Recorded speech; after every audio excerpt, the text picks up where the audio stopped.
recording. Start recording. We're doing it, Carri. Twig. Hey, buddy. Old school today. I know. I miss you. You were gone for a while. I You've was been on hard to vacation. get on the Zoom.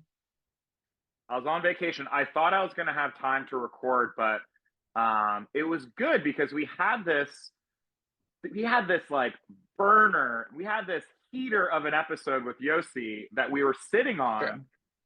And so it worked out perfectly that and then also you guys can see my look at this tan. Yeah, that's quite a tan. So you're doing the like wraparounds, I take it. You're doing the they're Pat like big. Mahomes. Yeah. Yeah. Oh yeah, I bought them at like a 7-Eleven sunglass vibe. Great. Yeah. Like they're camo on the sides and they're like huge wraparounds. And because I wanted to fit in Florida. I mean, you know what I mean? So Totally. I do. I get that. yeah, but now I've got a brown nose. So, and Yeah, you've got your cornrows. So we are the blackest we've ever been on the Twig and Jenkins podcast. We're the blackest coated we have ever been. Ambiguity be damned. We're like, look, we're coming back. You know what I mean? Like birtherism is back. Black people being subjugated. Black subjugation is back. So wait, we're not bringing it back though. I mean, the Trump. Okay, 30 seconds in, off the rails. Let's go. Twig, we have to start with your killer Rolling Stone piece. It was the most read piece on Rolling Stone, I think, for like 2 days. I was going on rollingstone.com and watching. Was it really? Yeah, I'm a subscriber to Rolling Stone because of our guy Swin. And like, I think when you log into the portal, it tells you like what are the most read. I should have taken a screenshot. Yeah, bro. What? All right. Come on. I was on the beach. I was excited. Couldn't get on Zoom. We couldn't record an episode. You couldn't even get me a screenshot. Get you a screenshot. I really fell down in the rankings while you were in Florida. Look, brutal. This brown nose isn't going to get tanned by itself. I was focused. Listen. Yeah, were you greased up? Greased up, beachside. Nice. Totally. Are you a beach guy or a pool guy? Both. We did both. Okay. All right. We did both. I love a beach, but I don't go in the water. I just read. Can you not swim? I can swim. That was so racist of you. You're like, could the half black part of you not swim? Oh man. I don't know. Are Koreans good swimmers? I don't know. I actually don't know if Koreans can swim. Can your mom swim? My mom cannot swim. My dad. Exactly. Okay. It was equal opportunity. Actually, I was giving it to you for both sides. Good point. Both sides can't swim. My kids can swim better than me. So you're right. Maybe I'm just afraid of drowning. I'm afraid of drowning in the ocean. But your Rolling Stone piece, Twig, was so good. I got so Thank you. I also love because I was like posting it to my stuff and people were like congratulating me on it. I'm like, bro, I did not write this. This is all Carri Twig. That's so cool. Yeah, it was wild. It was my first op-ed. I'd never written an op-ed. I wrote one when I was like in 7th grade or something, but it was my first op-ed. It was really cool. And like, shout out to Rolling Stone for publishing it. It was really dope. It's been a wild week, and it was actually such perfect timing to release that Yossi episode because I think it was a big week for culture, and it was a big week for the Trump administration, like revealing its playbook around culture, that they're not going to ignore it like they did last time, that they know that it's their key to victory. They know it's why they won the election. Yep. They know it's how they're going to convince people that everything is all right when it's not, and when they are messing things up and they're breaking things and downgrading people's life, like day-to-day lived experience of being an American. And they're going to tell this story. Like, fascism depends on the stories and the pageantry and the spectacle of things, and they're going to create this cultural spectacle that tries to obscure the fact that they're not good at governing and that they don't actually have individuals' best interest at heart. And so it was great to have that USC up. If people haven't watched it, like honestly, of all the things that we have done, I really think that's such an important one for people to like watch and digest and take really seriously. There's some real gems in there. Um but yeah, it was great. It was so cool to write. I got the best. So many people were so sweet and sent me really nice like messages and DMs about it. And I was a little nervous, like, writing something and sharing it publicly. So thank you, everybody. You crushed it. It was so good, so timely. So we need an update. Did Trump call you and fire you yet? Did he see the article? And did, one of his henchmen reach out and they were like, you and Shonda Rhimes, you're out of here, Twig. No, such a bummer, man.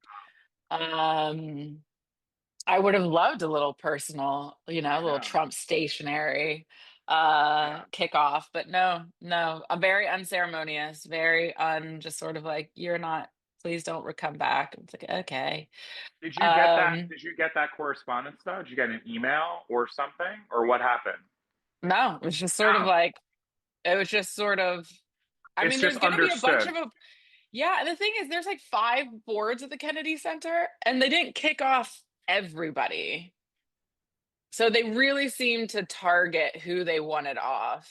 And then other people, because Just there's a bunch of dropped. people who are just like random rich people that aren't in the arts or that aren't Oh yeah. political in that way that have been allowed to stay. So it's even if they were Biden appointees. So I'm not really sure what the rhyme or reason is to things yet, but they, I I mean, know the as they rhyme. do, it's all I know half the rhyme. measures. Yeah.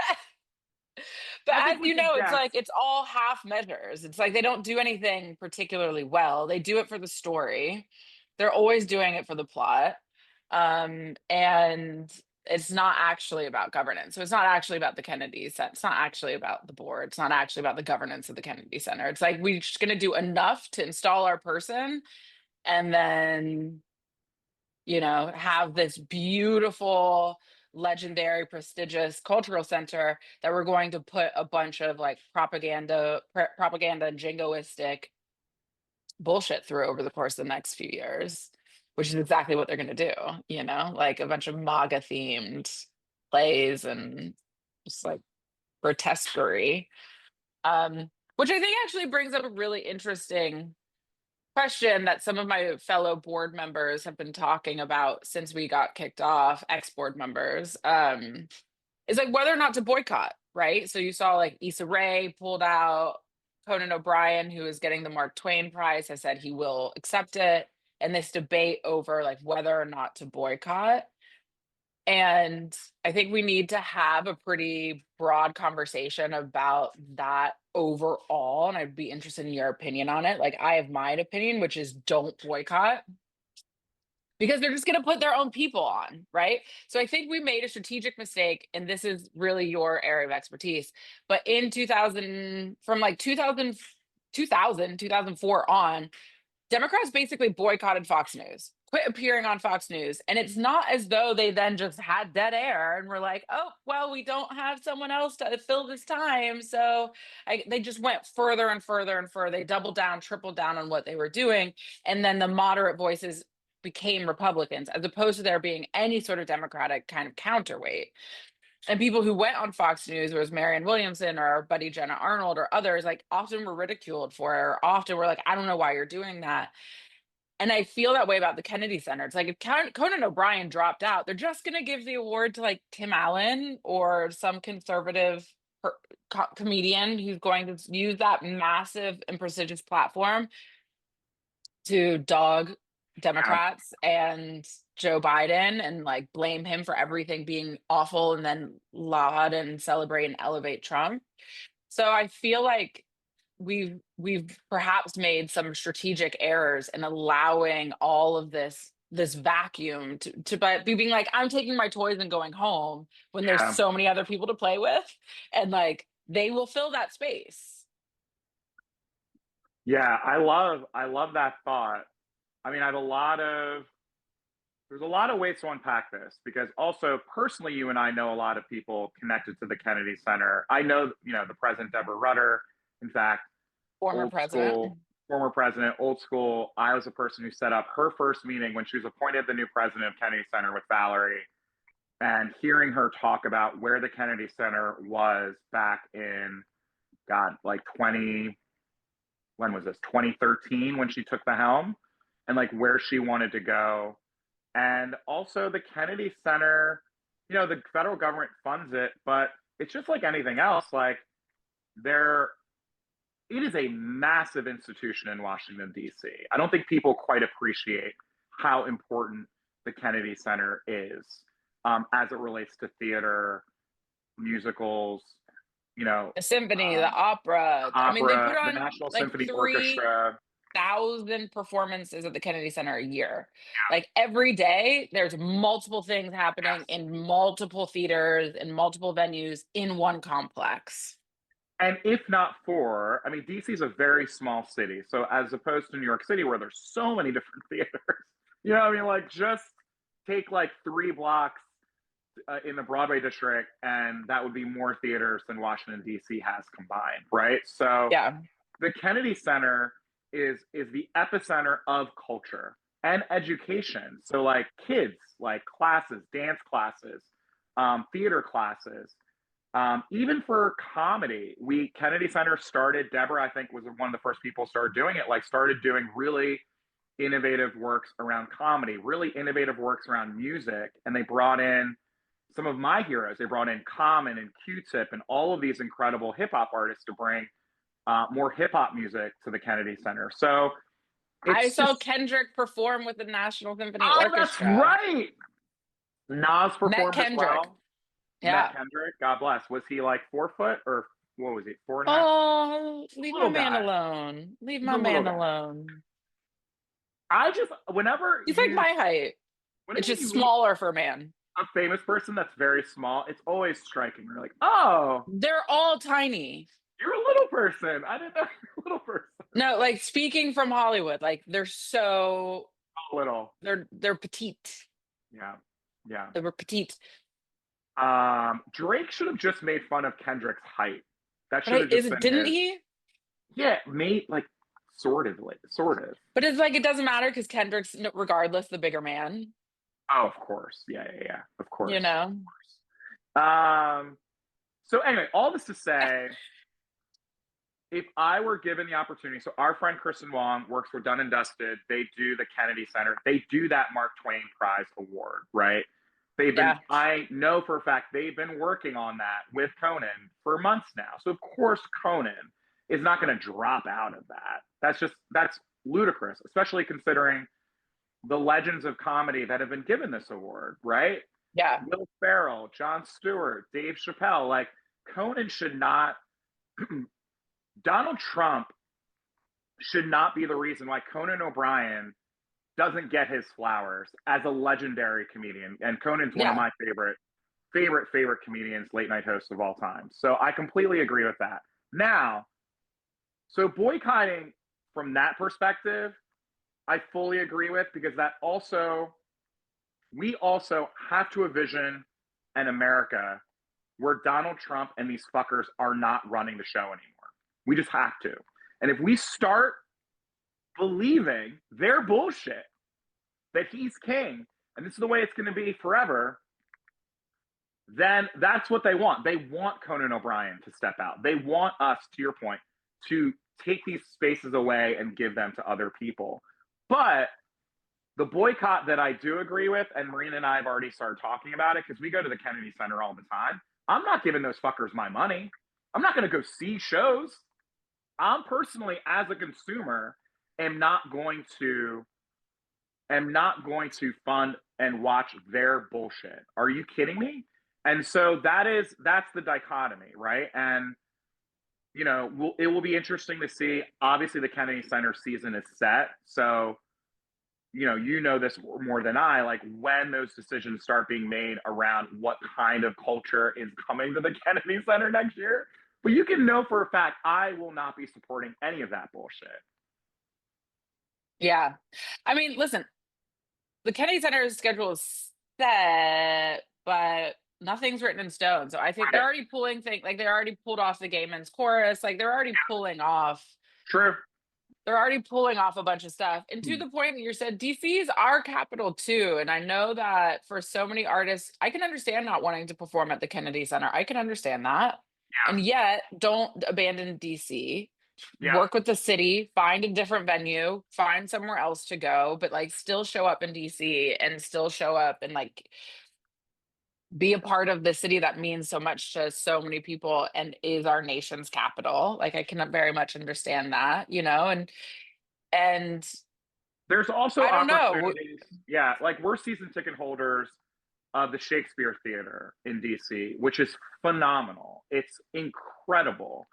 And the Woolly Mammoth, which is another incredible theater. Like maybe this gives an opportunity for other theaters in Yeah. DC that center black and women and LGBTQ plus and incredible works of art. Give them the space to shine. The other thing I'll say about the Kennedy Center, just the Fox News of it all, is, you know, Fox News. I wonder about, do we think, because here's the thing, some of this is self-inflicted wounds when it comes to the boycott of Fox News. I never agreed with that. And I also like, what was like, was that true? Like who was boycotting? You know what I mean? Like I think people were just afraid of going on Fox News. You know? Like, Well, right? I no, I think it was more, I don't know that it was coordinated, but I literally just read the Rupert Murdoch biography, The Oh, Man Who Owns the News, and there's this whole section about when Rupert used the New York Post to endorse Obama over Clinton, and he met with him and Obama, President Obama, before he was president, and Rupert Murdoch had a meeting, and Rupert brought Roger Ailes. And so at first it was just a one-on-one between Rupert and President Obama, and they're like chit-chatting or whatever, and then he brings in Roger Ailes, and apparently President Obama, then Senator Obama, like lays into Roger Ailes about all the birtherism and all the crazy stuff that they're doing, and like, and was like, I'm not going on Fox News. No one's going on Fox News. Apparently there were multiple people who refused to do a debate on Fox News during the Democratic primary, and that it was sort of one of those like spontaneous or communal agreements or unspoken agreements that there was, because they were so jingoistic, because they were so you know, obscuring of the truth or deceitful or whatever, the Democrats were like, we're not even going to go on. So I'm sure there was some right. cowardice from some people, but I think for a lot of people, it was a much more moral stand of like, we will punish you by not showing Got it. up and Got it. not giving you legitimacy by showing up. And so that worked in an era before social media, maybe when you can starve certain outlets of access, but it doesn't work anymore. And like we continued that particular tactic well past its shelf life, like well past the date at Agreed. which it was in any way effective. And then it became harder and harder and harder and harder to go on Fox because it became more and more and more adversarial. Very interesting. I didn't know that history. And I would just say that that decision was full on wrong. Like Obama should just take that L. Um, I mean, it comes from a place of hubris, of course, right? Which is like, and a place of, I want to protect myself and fuck you, I'm the president of the United States now, and everyone's going to want to hear me. Everyone's going to want me to go on their shows. And so we're just going to, quote unquote, we're going to rob you of the opportunity to have our people on your show. But that's, but like, what you're doing They filled is, that airtime. They filled that yeah, airtime, exactly. baby. Exactly. And it means that our best communicators are not actually in front of the camera to my parents living in New Jersey, right? So the only people that they can get on Fox News are people, I mean, I won't name names, people who are just want attention and were grifters and who have no soul or heart or purpose. Oh, I know who you're Those, thinking about. we're not going to name names, but we're, like those are the people that go on Fox News right now. And what I loved about Pete Buttigieg is that Pete goes on Fox News for the exact opposite purpose. Pete goes on Fox News to dispel so much bullshit, so much misinformation. And you're right, but you can't put all that on the shoulders of one person. And It's so, like him and Gavin Newsom. It's like that's kind of it. I mean, yeah, you're right. The people. Well, there's that one woman. What's her name? I should know. Was it Kat Timpf? Did I just make up a name? Did I just make up a white lady name? I think I just made up a white lady name. And that's what you came up with? I think her name is Kat Timpf. There's one progressive white lady who wears glasses. She's like brown hair that goes viral. I don't watch. As discussed, I do not watch Fox News. She goes viral every week. It's been really tough sledding for Fox News. I turned it on last week, and they're not used to this. They are not used to white supremacy just running the show from the federal government. It's been a minute. So don't know how to create villains. You know what I mean? Well, because they control everything. Like their villains have no power. Joe Biden works as a villain because he's the president, not as a former president. Yes. Like Barack Obama, that was ages ago. Like that was so long ago. It's like who can you blame anything that goes wrong on if you have built your kind of editorial perspective on critiquing the state of things, but now y'all are in charge and therefore responsible for the state of things. Everything that goes wrong is most credibly Donald Trump's fault, right? Like Donald Trump, Senator Thune, Mike Johnson, like that, y'all, this is yours now, So how are they going to be able to kind of keep the gas lit on their setup, when they have backed themselves into a corner of needing powerful Democrats to malign when there are none? The narrative just gets harder and harder for them, in my opinion. This is the other greater challenge that I think and I'm so disappointed at the Democratic Party for not taking advantage of this moment in more creative ways, because what Musk is doing, what Musk and Trump are doing, this is a full-on assault on the most vulnerable and civil servants, vulnerable communities, disabled communities, the old and the elderly, the sick, the people that rely on government services, a full-on war on them. And, it's really hard to make that fun and cool. It just is. And Musk is doing his hardest to be like, oh, we're finding all these savings. All of it has ended up to be bullshit. All of it's being exposed for bullshit. Isn't that amazing? It's incredible how, well, the other part about it is, not surprising, but just like these clowns. They're all They're clowns. so unserious. They're just so unserious. They're the most unserious people in the world. And living in DC right now, it's really challenging to remain calm.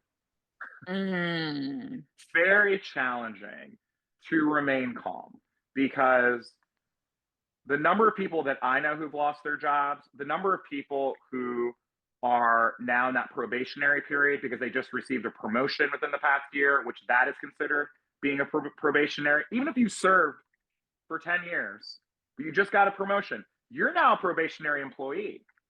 So you're one of however many hundreds of thousands of people that they can just fire. And the reason why they are going after probationary employees is because, from their point of view, these are all Biden people. These are all people who just got their job. That's not true, because they're fucking idiots and they don't understand the way this stuff works. There are people who've been serving for 10, 15 years at the State Department, at OMB, at all these other department and agencies that are all on the chopping block. And so every agency, they're giving out emails and letters to every probationary employee, essentially saying, you're probably going to lose your job. And the craziest thing about all this is like, these are the people that are the most qualified.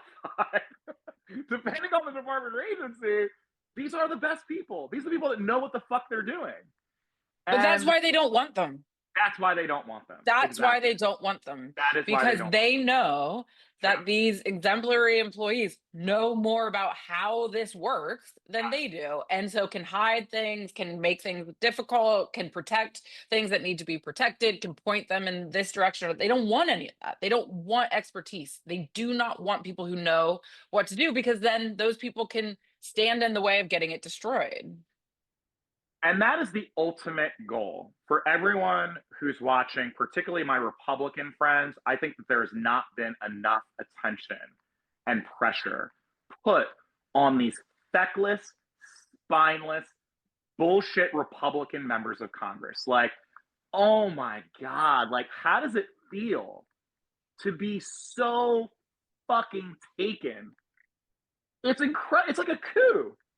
Like, these motherfuckers came in and they are hollowing out every single department and agency and federal program that you've claimed to have cared about or have brought back funding to your little district in Poughkeepsie, New York, or, you know, Toledo, Ohio, and you're remaining silent. You're remaining silent when there's no other way to put it. Toledo is represented by Marcy Kaptur, just so that to be clear. Yeah. So okay. Not Toledo. Not Toledo. I just love Toledo as a little city. No, it's shameless. It's so shameless. And the ultimate goal is not we want to get rid of everyone. The ultimate goal is we want to fundamentally get rid of federal government. We're just going to get rid of it and we're going to privatize everything. The same way Elon did with NASA. I think you and I talked about this, or I'm not sure if we talked about it on the last pod before, but, you know, you read the ketamine-induced tweets from Elon Musk, and he's just laying out all of his cards when he's responding to some Republican saying, this is really disastrous. We can't fire all these FAA employees. Like, air traffic was already at such an awful place already. We have planes fucking falling out of the sky every day. Like, what's happening? And Elon Musk's response is, we have SpaceX engineers at the ready that are going to take this over. That's his response. And that will be the response for every department and agency. And with a $500 million contract. Exactly. And again, here's the other thing. All of these oligarchs, all of these billionaire motherfuckers, Zuck, all my friends who work at these companies, like, bro, come on. I talked to somebody who's leaving. I talked to somebody who's very high up. Come on. In Meta, and they're leaving. Come on. Our friends at Meta, our friends at fucking, come on. Because you're on the wrong side of history. The goal is Google taking over this, Meta taking over this.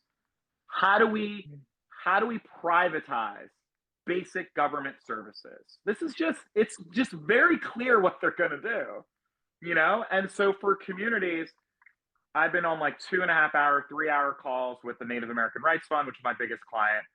You know, they're shutting down Native American colleges and universities right now because even just missing one funding, just one, puts them in such dire straits. They're barely able to survive as it is.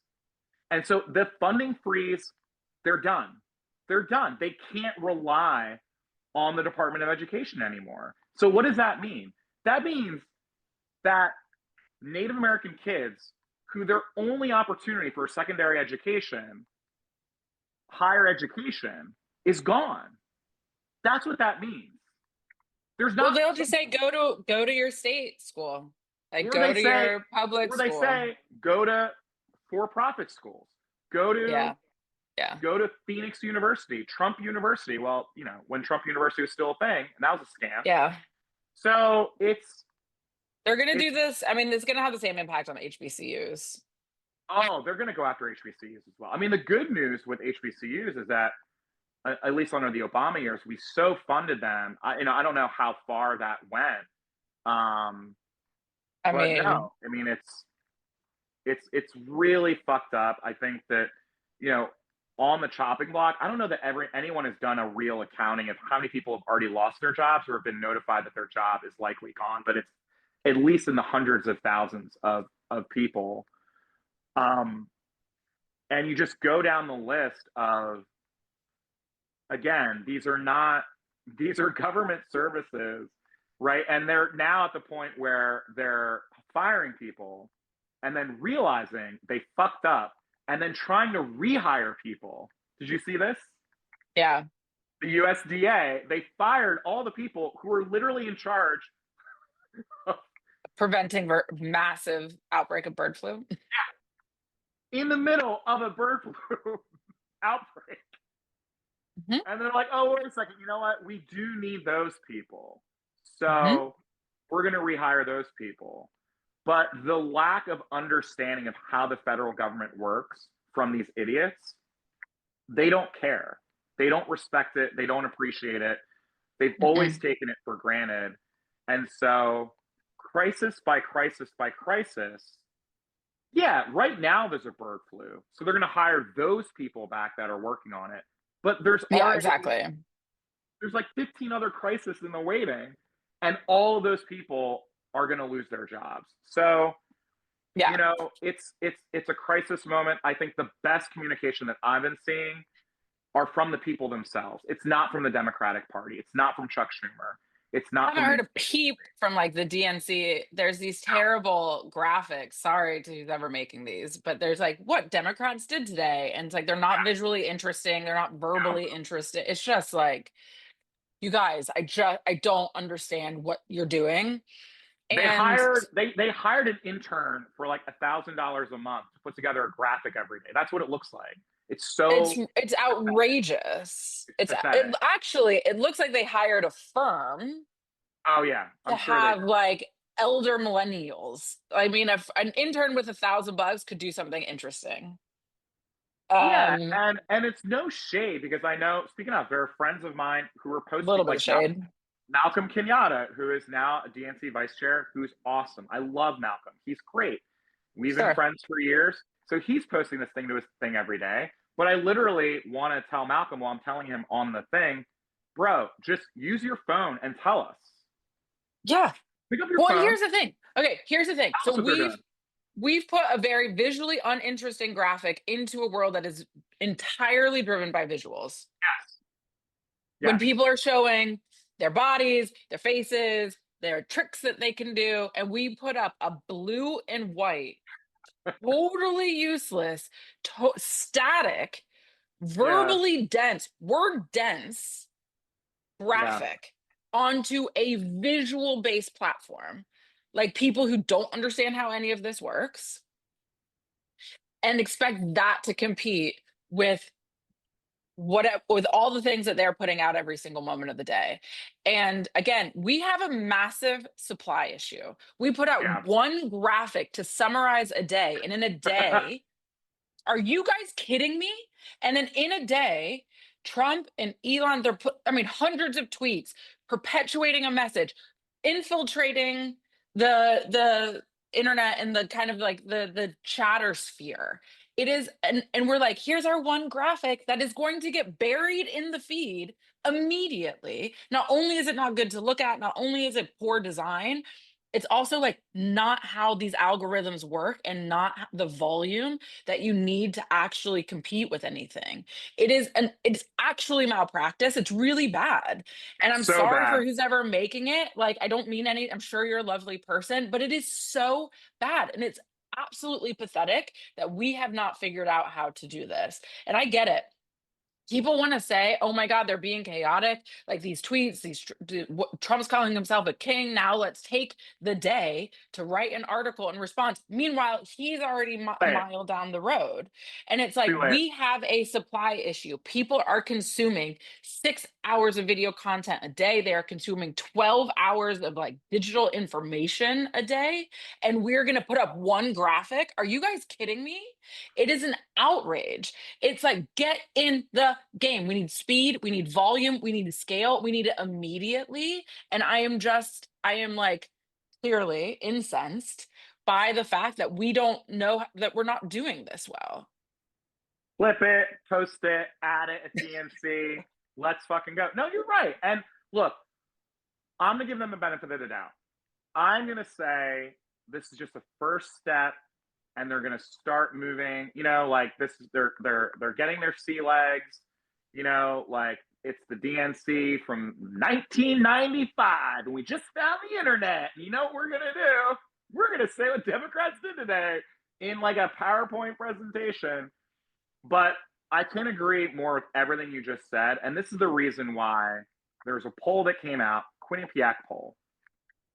It shows from 2023 to today, 2 years, among Democratic voters, the approval rating of Democrats has gone down 63 points. 63 points among Democrats. Your people, our people. This is the reason why. This is the reason why, y'all. It's because you fuckers are so bad at this. You're so bad. And you're not asking for help. And you have no creativity. You have no leadership. Where the fuck are real leaders right now? We have no leadership at all. At all.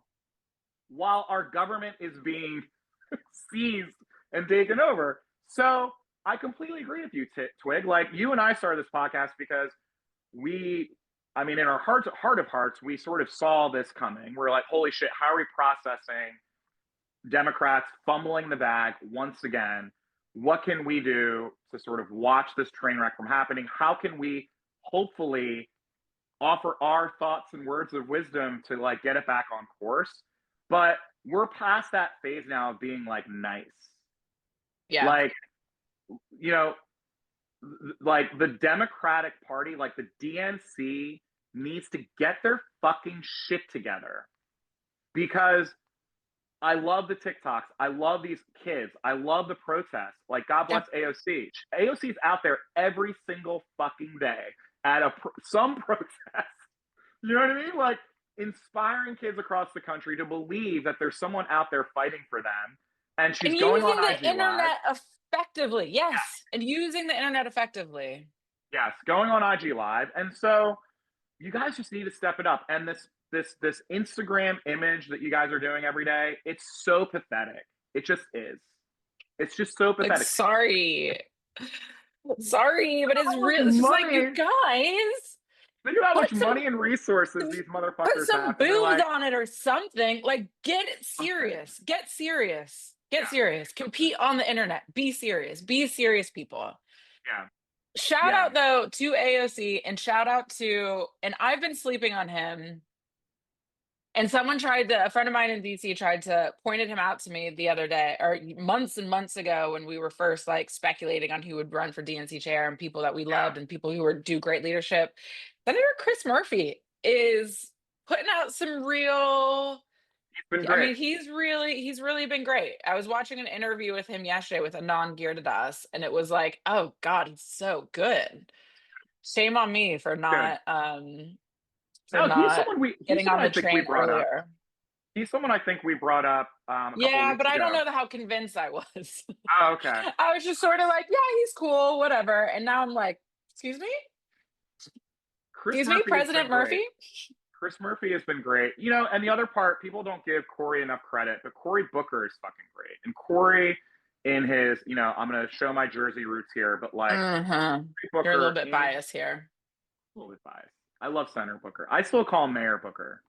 I'm sure he loves that. Senator Booker, every single day, is speaking to his community, and he does it in his way. And granted, it's his way. Like, he goes on a jog, and he's just gonna spit some like corny, cringe dad jokes and dad poetry, but like, he's being himself.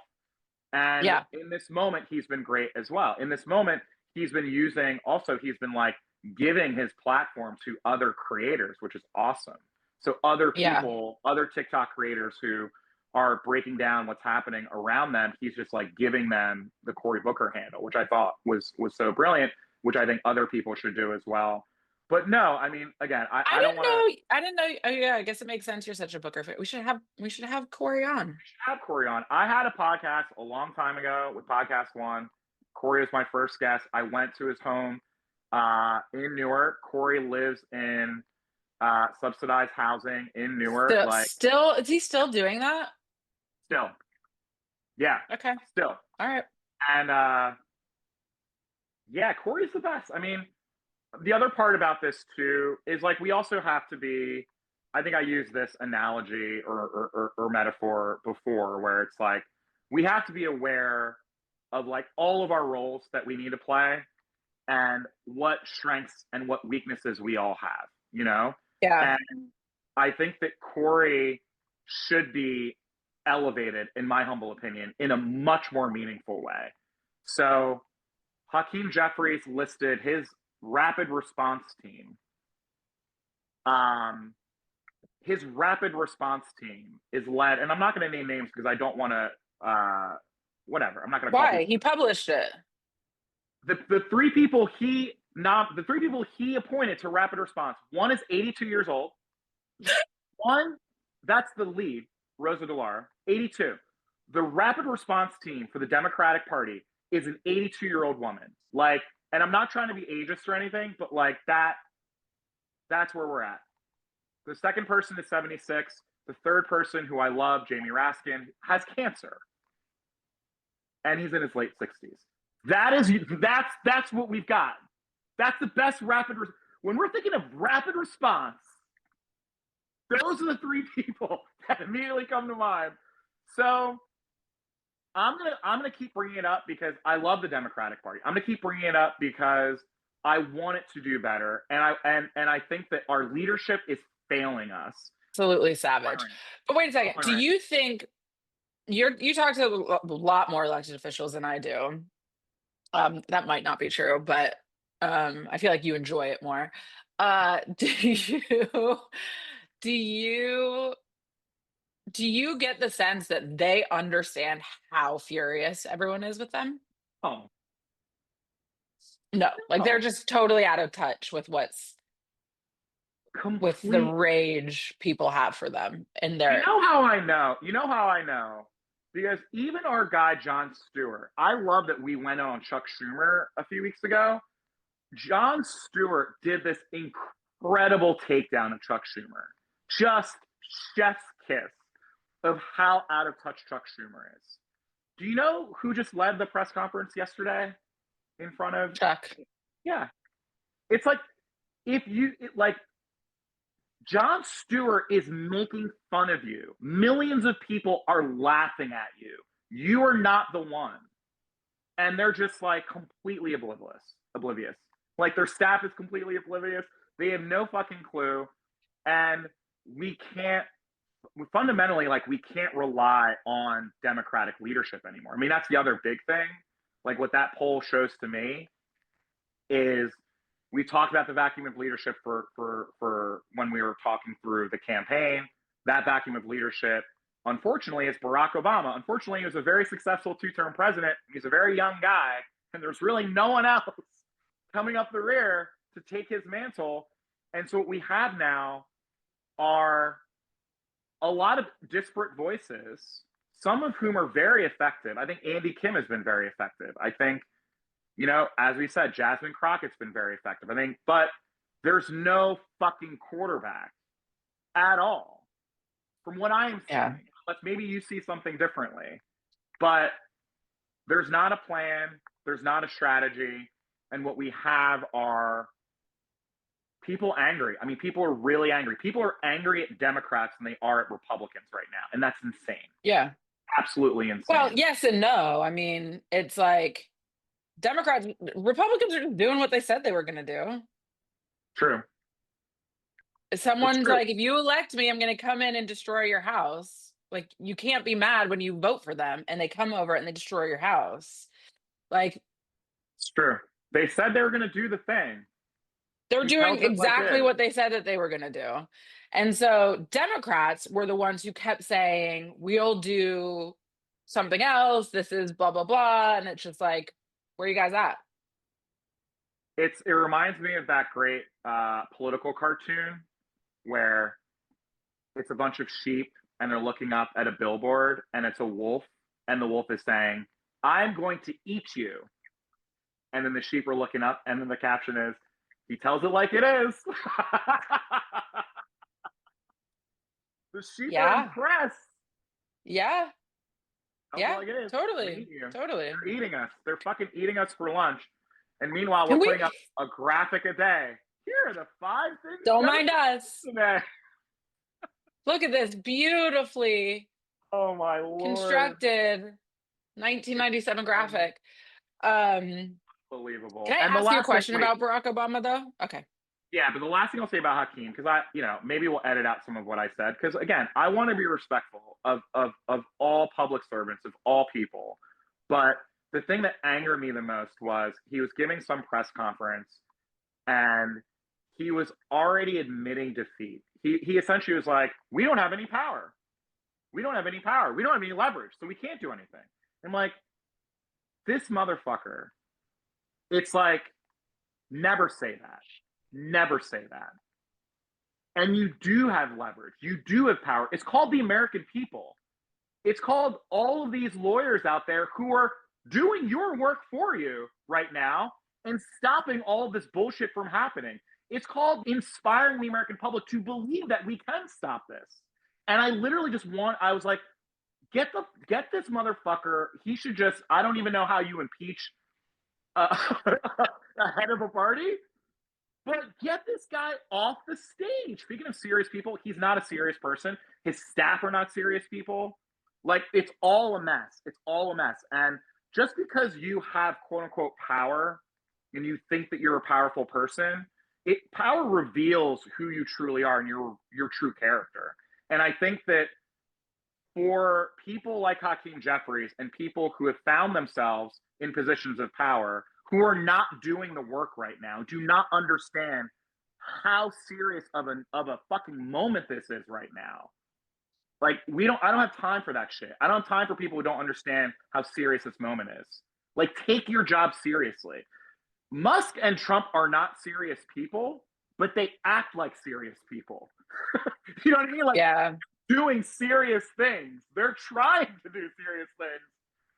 Democrats are serious people, and we do not act that way.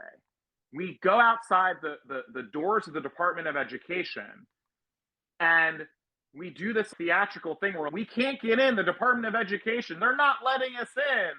And we're accosting the person working outside the Department of Education. I saw this video Maxwell Frost and all these members of Congress are posting. I'm like, what is this? What purpose does this? Yeah. What is this? Yeah, that was dumb. What are you going to do when you get into the Department of Education? What are you going to do? Yeah. No, that whole thing was so dumb. Oh, dumb. Anyway. I will say this. Guys, we're all processing our grief in different ways. This is our podcast is Twigg and I will say this though. Okay. All right. Which is my beef with Jeffries, with Leader Jeffries, is and Schumer and so many of the Democrats that are in quote unquote in charge, is that they're fighting the fight that they want to fight as opposed to the fight that actually exists. Yes. Agreed. And I think he's taking whatever he's doing seriously, but whatever he's doing is not actually the thing that needs to be done, right? Like, you're misreading the moment. Yes. And you're over here playing like, two-card Molly or whatever. And like, we're over here playing something totally different, right? Like, we're rolling dice over here and you're over here playing like Guess Who. And it's just like, you're not on the playing field. And so I'm sure he's working hard whatever the hell he is conceived of as what he should be doing in this moment. But it's like, baby, that's not, you're on the wrong playing field. Like, Yeah. you're over there on diamond 7. The game is happening over here on diamond 2. Could I mix any more metaphors? And like, that is actually my biggest beef with all of them, is it's like, what are you doing? Get over here where the Yes. actual game is taking place, because whatever you're doing over there, it isn't, not only is it ineffective, it's also it's pointless. It's not work. And stop, go this way. And so, Well, like, here's another question, not to sound like one of these people. Why did we even vote to appoint anyone? Just refuse to vote. Like, oh yeah, why can't we rethink, like, like, let's just think about Mitch McConnell being like, "Oh, you want Merrick Garland? Oh, no, no, no, no, we're just yeah, not going to sure, do it. We're just not going to do it." sure. But what I mean to say is, like, why are there not emergency measures being taken as people's personal data is being taken out? Literally, as departments and agencies are, I mean, there are over 100 lawsuits from some of the best legal minds in the country on the seizing of power. This is fundamentally an administrative coup. And Schumer and Hakeem and Pelosi are just like waking up every morning and they're grabbing their coffee and they're like, "Oh, who are we voting for? Oh, okay. Let's do, oh, what's the next thing we're going to do? Oh, okay. Oh, you want me Well, to here's bend over in this way? Oh, okay, sure. I'll do that." Like, what, why can't there be more made? Why can't Democrats just say we're not going to vote. We're not even going well, to go into Congress right now. yeah.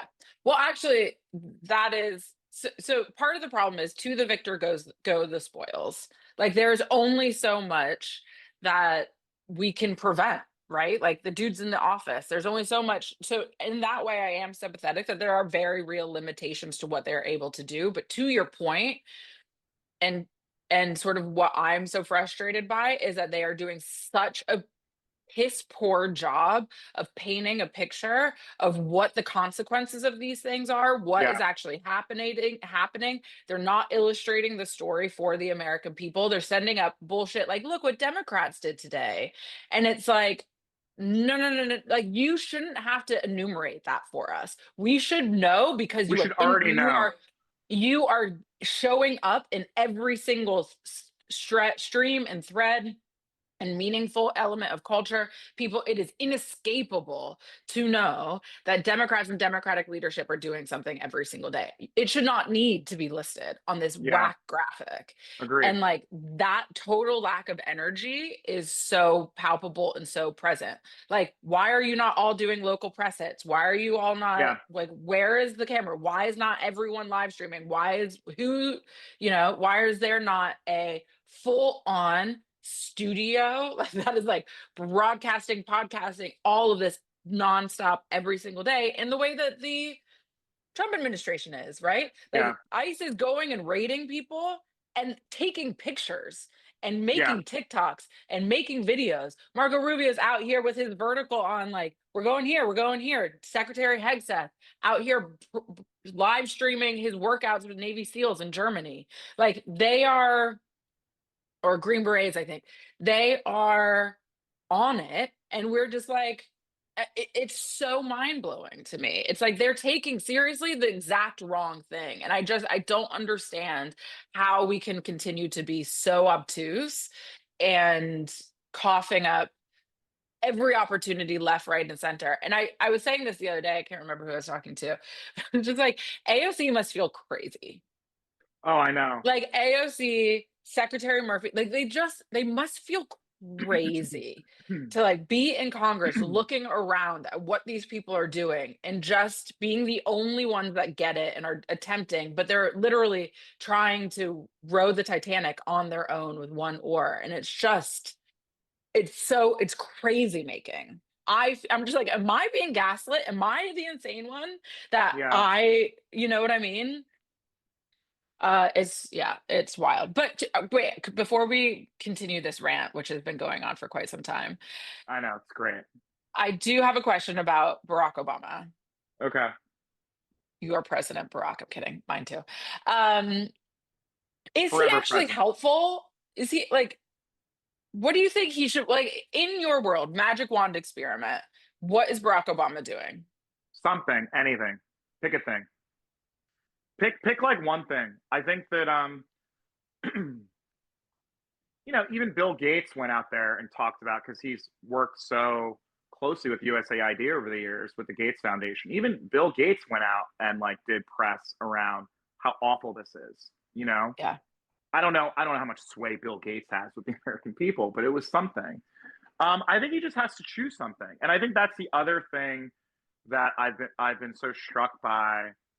Um, you know, in this, I, I don't even know how to describe this moment, but we are in the beginning stages of our of our country fundamentally changing overnight.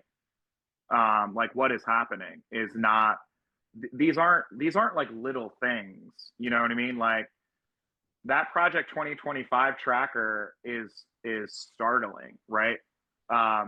Because if you are to pay attention to this, they're at 30% of the things that they want to accomplish, and we are a month in, 3 weeks in, 4 weeks in. Yeah.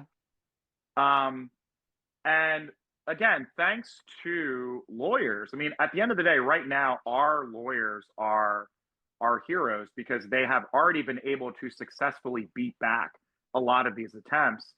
But who's to say? I mean, that's the other thing. We don't know how the Supreme Court is going to come down on some of this stuff. And also, Trump and Elon and others have already started villainizing the courts. Yeah. Most recently, I mean, they've been doing it for years, but like very vociferously, Yeah. because they're realizing, oh, that is the last line of defense are the courts. And so I just think just being on it, like you're on it to post Happy Valentine's Day, Michelle, you know, which was a beautiful post. It was. Certainly I thought that, put the marriage rumors to bed. sure. Yeah, well, I don't know. I usually that's a sign that a marriage is not going well, but that's a whole other conversation. Um, but no, it's like you're still posting, you're still making a decision to present to the world that you are our 44th president and a beloved human. And you could be communicating about what's happening at USAID. You could be communicating what's happening at the Department of Education, or even on things Yeah. like the National Park Service. Like Yeah. Yeah. You did a whole documentary on the national you did parks, a bro. whole documentary on the park system. 1,000, I mean, 1,000 rangers. I think 800 people from the Bureau of Land Management. I think another 1,500 people. Like people, these are like these are good people not getting paid a lot of money to clear trails and teach kids about environmental education, and they're getting fired. And where are you at, bro? Just saying, where are you at? Like where are we at? Where are we all at? Where are we all at? And so pick a thing, pick a thing. If you're Barack Obama, pick a thing. If you're Kamala Harris, pick a thing. If you are anyone who is a public figure right now, pick a thing. To your point, we don't have I enough wouldn't. volume. We do not have No. enough volume. We can't, you know what I mean? Like we can't compete because there aren't enough of us. And the people that do have a platform are silent. Yeah. Yes, I say Barack Obama. Everyone. I think everyone who has a platform, pick a thing. It's you can go, Google it. We'll put articles on below the fold. Like everything you What can if think the about. what if the like hysterical headlines of, the left doesn't have a Joe Rogan? What if it's Barack Obama? What if Barack Obama just starts? That would be amazing. Like You and I 3 talked about this. hours a week of it, just a YouTube show of just Barack Obama does sports, politics, brings on his buddies. Oh my God. Do it. Do You it. and I Someone you and call I higher talked about this. ground. We talked about Yeah. this during the campaign. I don't know if we talked about it on air, but Yeah. I think we brought up how, um, the metaphor again is imagine imagine that the federal government are the Chicago Bulls in like early 90s after Jordan won his second ring and then he just retires. He's just done with basketball. He had four more rings to win, even after a brief Yeah. hiatus. That's Barack Obama for the Democratic Party. And Yeah. we've never been able, and like Jordan left and he passed the reins to multiple people. He passed the reins, however you want to cut it or slice it, to Kobe or to LeBron, or, I guess you can say AI in between Kobe. Like there are a bunch of people who took the reins from him. And Oh, no one has taken the reins from Obama. I'm like already producing this in my mind. I have the first season of episodes already mapped out. Like, what is he doing? Okay, you're right. Yeah. Okay, cool. Well, yeah, he should do it, but also, I know you and I talked more about getting more deep with the pod this year, bringing some big names on who care about this stuff to scale up and get more people to watch the show. We've always just done this show for fun. And now it feels a lot more important because It actually there's does. I know. no one else doing the shit we're doing. And so Just like, guys, just get on YouTube and start goofing off. Like it's not hard, but we have it's to not hard. because here's the thing. People are going to watch so many hours of video content a day, and we don't have the supply to meet Yeah. that demand. Guess who Yeah. does? Guess where they're gonna go? They're gonna Yeah. go to the massive supply of like really good, if nefarious content that's being churned out and pumped out by the right wing media sphere. It's it's really basic laws of supply and demand. It's Yes. basic economics. And unless there is more supply from our side and our side adjacent things and culture that emphasizes the value of things like diversity, that emphasizes the value of things that of like or doesn't perpetuate the myth of a zero sum game, like Yeah. you can no, trans people can exist. Doesn't take anything away from you. More rights for them. Rights are not like a bicycle, It's not like one static thing that if you give some to somebody else, then you don't have it anymore. All of that is, if we are not meeting the demand with supply of culture that reinforces those values, then that's our fault and that's on us. And we're just going to continue to see this massive rightward drift that shows up at the ballot box. Yeah. I can't agree. I couldn't agree more. I think that and putting pressure on our leadership to do the right thing. And again, I got very fired up. We'll probably delete all the nasty things I said about Democratic leadership, but Oh, I it think we should comes. keep it in. Keep it in. We'll delete it, but it comes from a place of we care fucking deeply. We know that you are the front lines. We know the battle that you are waging right now, and we just Yeah. want you to step up, and we want you to fight in a way you can't. You're playing on a completely different battlefield right now. You Yeah. are. And a graphic saying these are the 5 things Democrats did today. Ain't gonna do It's it, just baby. it's just not going to do it. It's just not going to do it. I'm sorry. It's not going to do it. So we need to evolve, and I don't know. I think, speaking of culture, I think that I'm keeping my eye on how does what is happening in DC, is it seeping into other forms of media that I'm consuming, other forms Mm. of culture that I'm watching?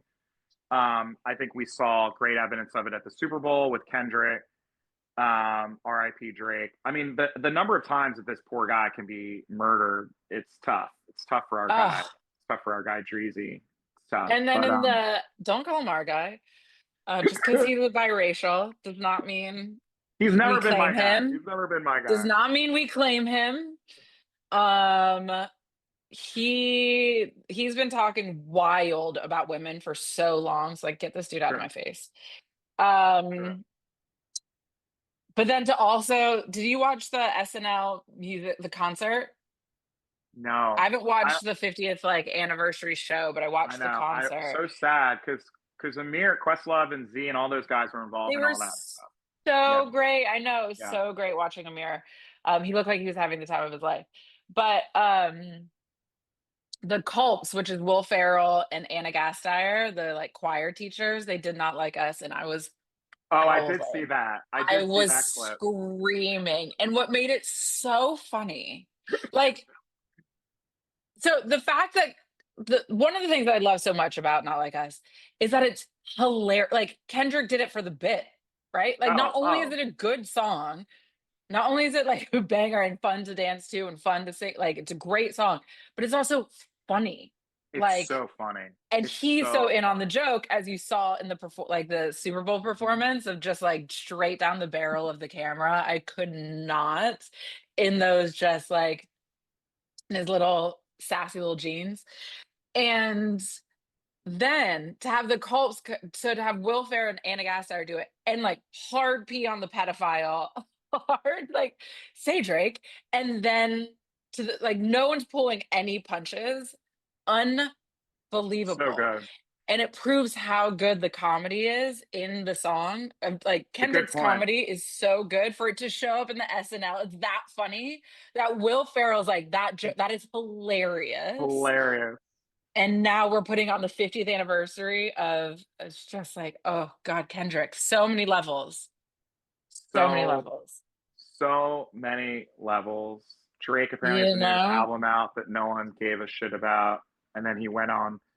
He's on tour, I guess, and then he like threw out DeRozan's jersey and stomped on it. It's just like it's a tough beat for our guy Drake. You know, tough whatever. beat, tough beat for our I don't guy, care.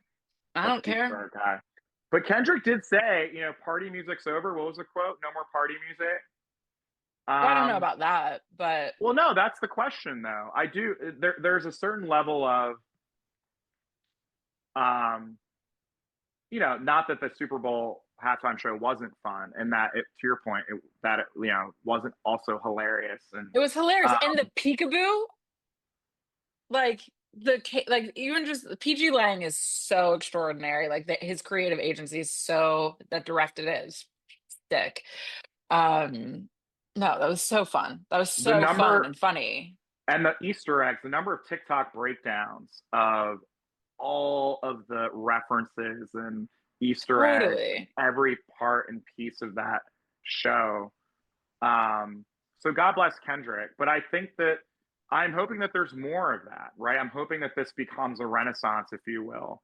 I mean, Public Enemy, Chuck D would say it all the time, right? And again, he said it because it's personal to Public Enemy, but it's like without Reagan, Reaganomics, and the crack epidemic, there would be no Public Enemy, right? So, Yeah. out of political revolt, out of political revolution, out of the next Kendrick seeing what's happening and getting inspired and fired up. Um, I'm just hoping we're seeing a lot more Kendricks and less Drakes. I'll put it that way. Like I feel Totally. like Kendrick is of the moment right now. I'm not saying you have to choose. I mean, that's the other part, right? Like, again, I'm someone who's like, you can have both. You can listen to Drake and dance, and you can also, be inspired by Kendrick's words. But I feel like we've gone so in the opposite direction for too many years, and Donald Trump is an outcome of that.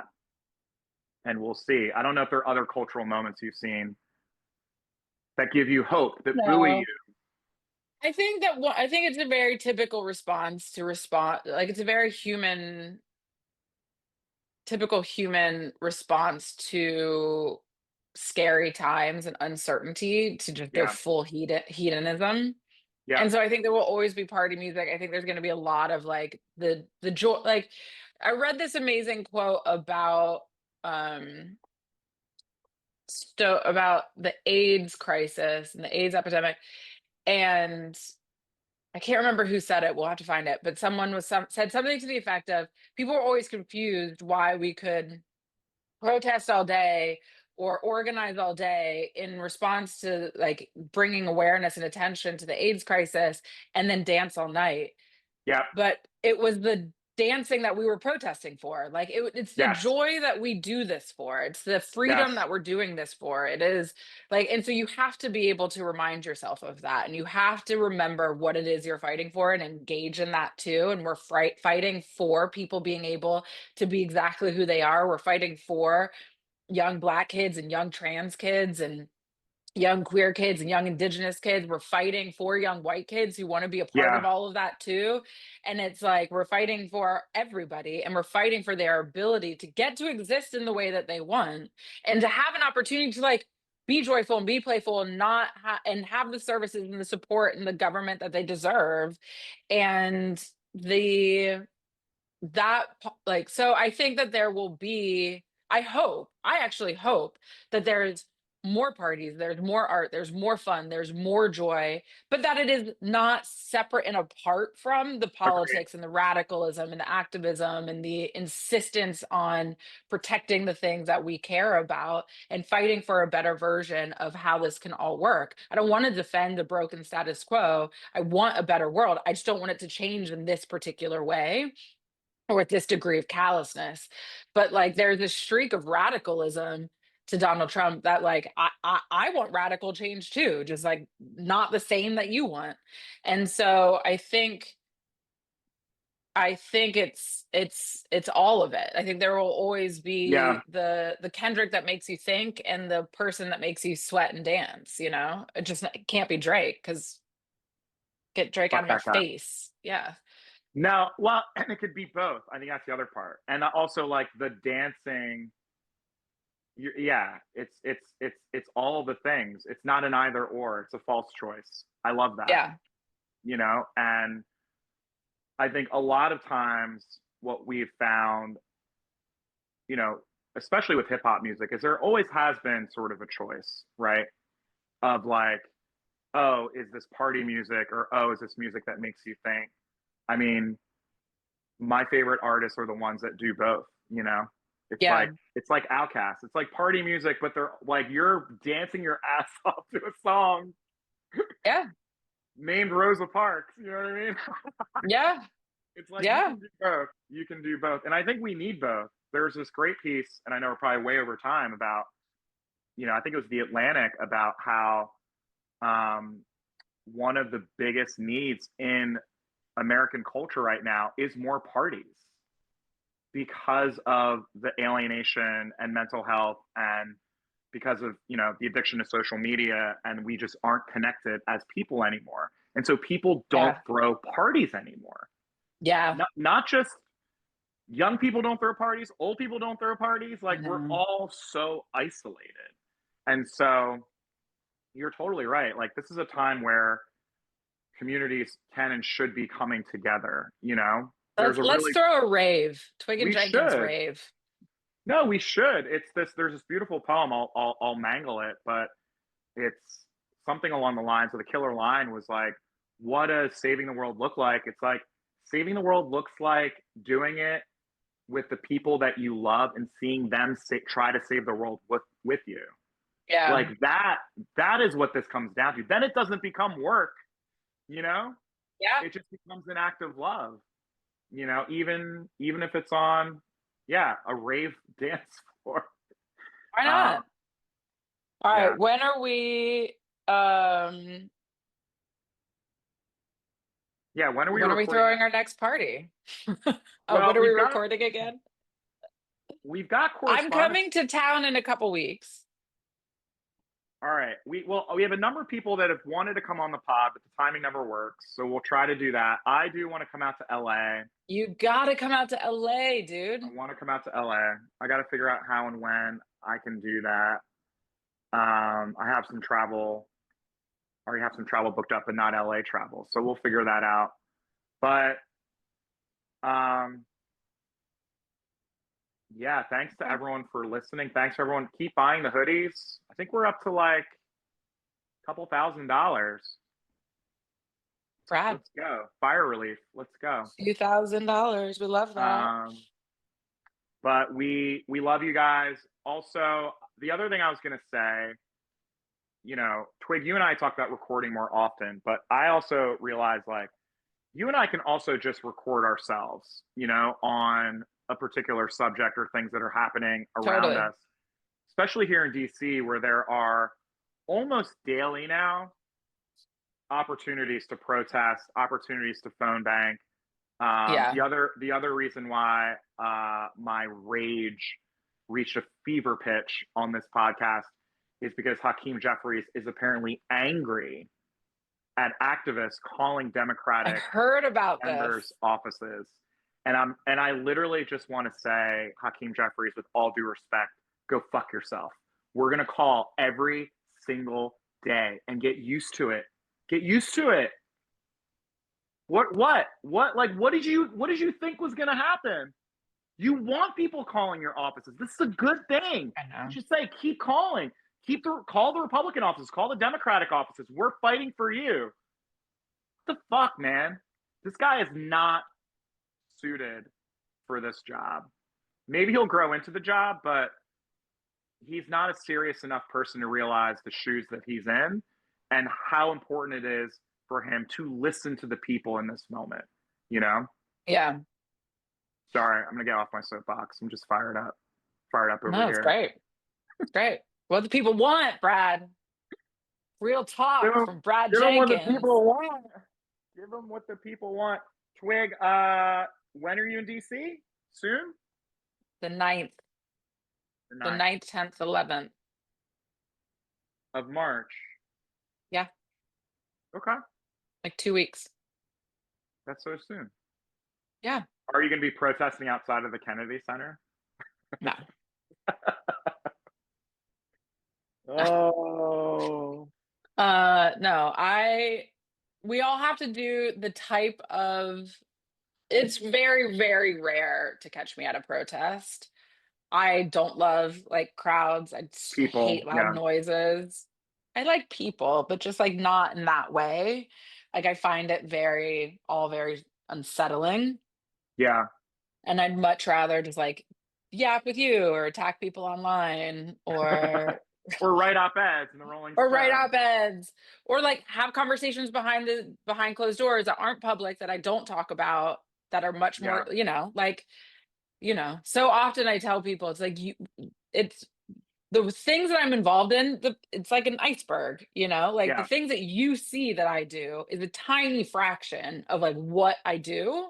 yes, And I'm on it. I'm on it, but like it's not always the most effective for me or for the things that I do to either shout about it publicly or to go use my time in that way.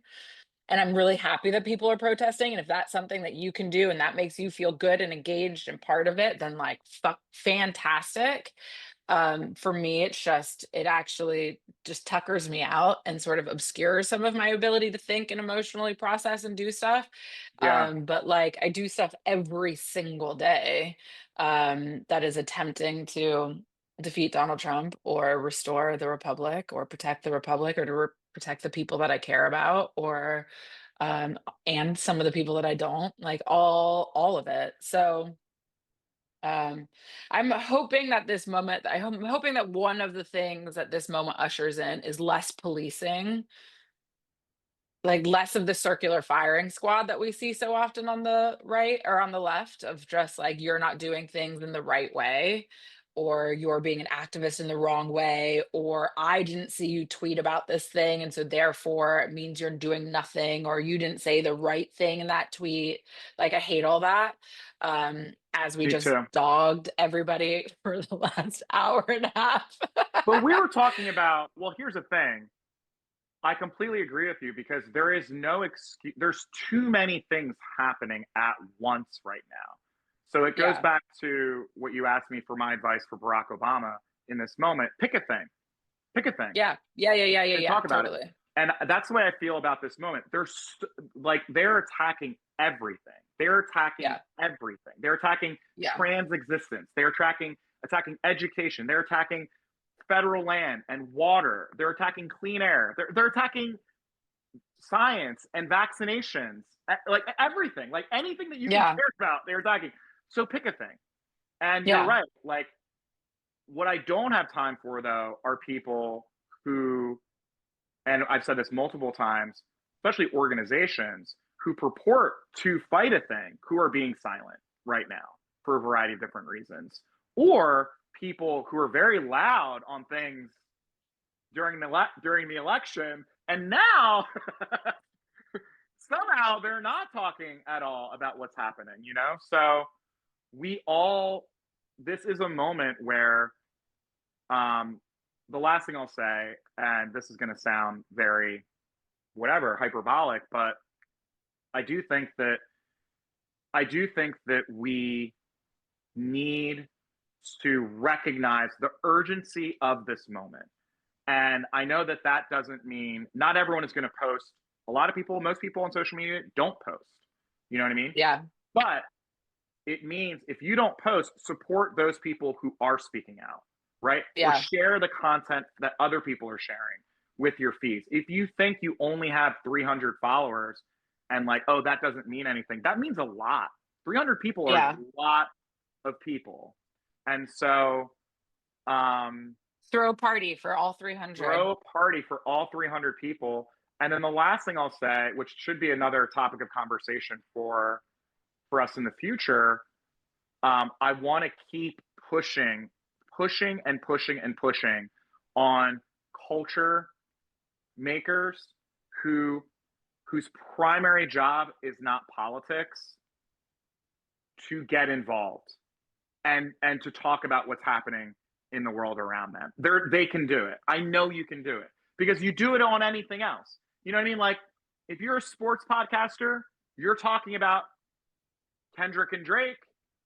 You know what I mean? If you're Yeah. a if you're a music podcaster, you're talking about sports. Like, people Yeah. are always commingling things all the time because our Yeah. worlds are so connected. So there's no Yeah. reason why, there's no reason why our sports podcasters can't talk about what's happening with regards to DEI. And the NFL, literally NFL, saying we're no longer going to have end racism on our fields. I You mean, know, I'm fine with that. because racism, racism's Well, because over. they solved We it. finished Yeah. it. We solved it. Um, but I'm actually I have no there's no love lost for me with that performative stuff anyway. Like, I don't care. I don't care about that. I don't I care. mean, we say that though, but here's the thing, and you see it especially with football clubs, not American football clubs, but international football clubs all over the world, where having those symbols of saying fuck off to racism means fucking something for the one black kid that lives in that neighborhood that is going to that game and is getting fucking bullied because that shit happens everywhere. And so when you already had end racism on your field and you think in this moment, in this fucking dystopian moment, that taking end racism off the field, a capitulation, if you will, to the worst kind of white supremacy that's happening right now, right? Where you're literally in executive order, in funding, in hiring, you there's no other way to put what is happening right now, right?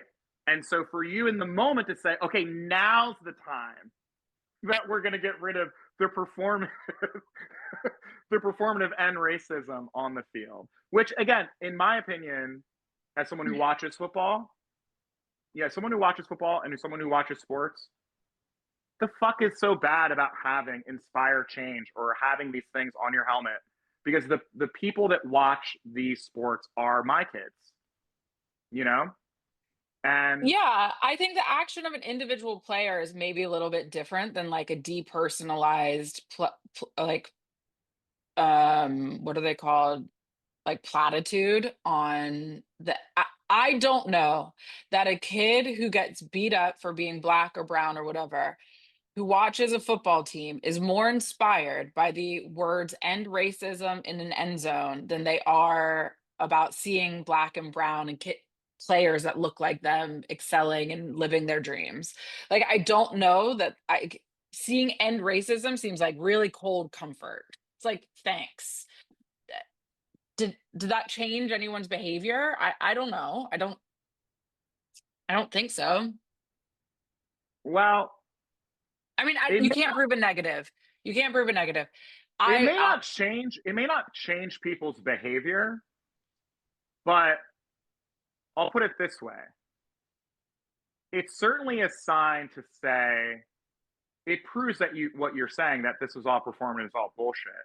That as soon as Trump comes in, we're not gonna put this around anymore, exactly. because this is not, because actually this Trump administration loves racism. They're huge fans of racism. They don't want to end racism. I mean, that, like, if I were like a child and I was going to put two and two together through the actions that this administration is taking, through how Donald Trump presents himself, through Elon Musk's Nazism, right?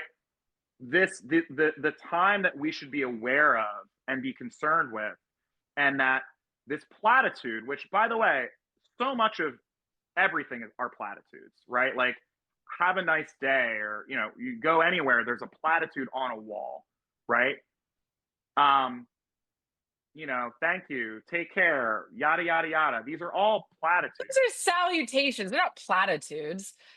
No, they're not. Saying have a nice day is not the same as saying putting end racism in the end zone. I mean, it should be. The reason Why? why the Why is it? what are Why is you that any talking about? different? Why is it any different to say? What is so egregious? I guess, what is so harmful about having end racism in an end zone? That's not what I'm saying. I'm not Why saying is it's this such a harmful. threat? You know what I mean? I understand what you're saying, that it's fully performative and it's bullshit, but still, like, Because it's they're performative and they're performative. So they don't want to they want to eliminate any acknowledgement of race anywhere, right? Fine. But here's the thing. The reason why that is not a particular hill that I'll die on, or that I will get upset about, or I find, like, the NFL putting end racism in their end zone did absolutely nothing to change my opinion about whether or not the NFL gives a single shit about race. I don't think they care about racism at all. And if they do, that the things that they have done to try to eliminate, if they do, and they have done many things to try and eliminate racism, fine, good. If they're real, they are so deeply integrated and woven into the fabric of how the NFL exists that it doesn't matter whether you take that off or not, their work continues. yeah. Well, I like believe I in the said, power of symbolism. I think that yeah. symbolism is I was gonna valuable say, and because, important, but I and don't think that that symbol actually, but I think there's also an intelligence that goes into symbol. Not all symbols are created equal. And I think that there is something much more palpable and effective that the NFL could do than be like, we put end racism in the thing and now we're all moving on. but Like, here's my that's so argument. static. Here's my argument. It's all about timing. What if the NFL put end racism in their end zones now? Well, That shit would exactly. that shit would matter. But Exactly. here's my point. But they're taking it off, Twig. Is my I point. know. But that's why I'm saying Which proves that they don't give a shit in the first place. It proves that they never cared and it was never a real thing. well, they were pressured It to. only proves that it was a hollow gesture at best. They were And that there pressured is to. no commitment, because the minute the tide changed, the minute the vibe shifted, the minute there was a different president, they did something different. They don't care, and they never did. I'm with you, but you were saying we shouldn't get angry about it. We should get angry about it because it shows how bullshit they are. Is my point. And that's what a lot of these corporations are doing right now, right? All of I this guess capitulation from I Target guess and I never others. believed them in the first place. I guess I Yeah. never believed that the NFL gave a single damn about racism in the first place. Yeah, but And Carrie Twigg, so they hired Jay-Z. I mean, come on. Let's go. I mean, they did give Kendrick his flowers. They did give Kendrick an Listen, I am opportunity grateful for for the Kendrick Lamar halftime show. I am grateful for the Rihanna halftime show. I'm grateful yeah, for these things. I'm yeah. grateful for these cultural artifacts that I probably return to too often just to watch. I'm grateful for these things. And I've never, ever since the brains and bodies of these brilliant men that play this sport have been ruined in the NFL, obscured it, didn't give, they don't care. They don't, I don't, I'm not surprised that the NFL is a rapacious capitalistic enterprise that doesn't care about its players or its people or its fans, so long as those fans buy tickets and buy merchandise and watch on TV that keep their media rights valuable. Like, I don't know. I I'm never with you. expected anything better. And so they're removing a hollow gesture and to capitulate to a demagogue fascist racist, like, surprise. True.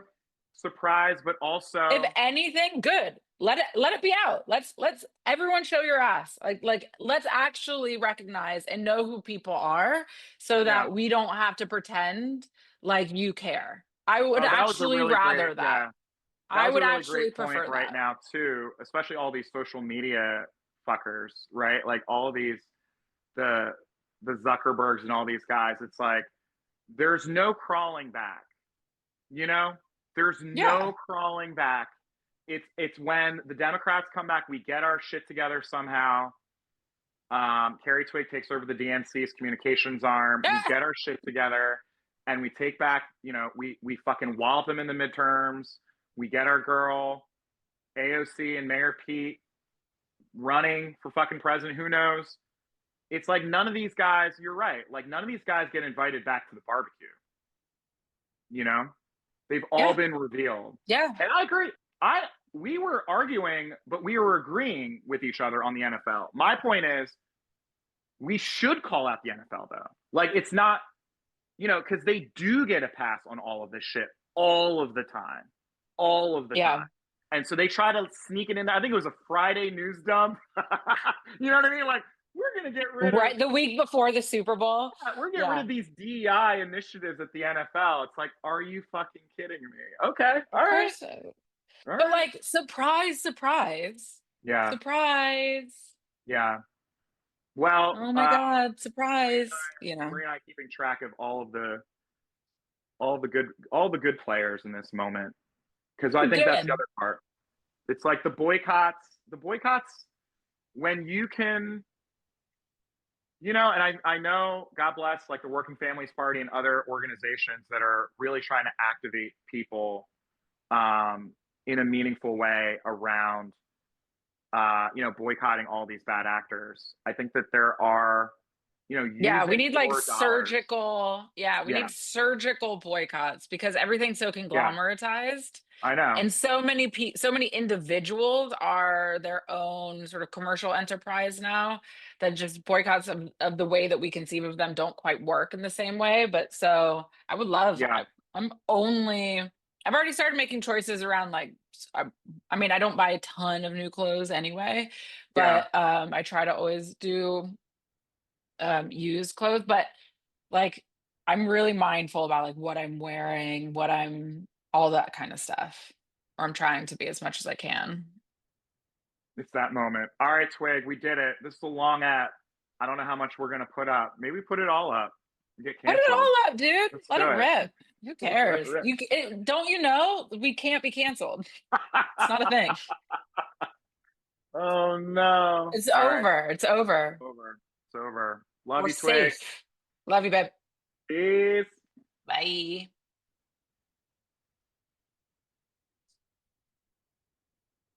How do I? There we go.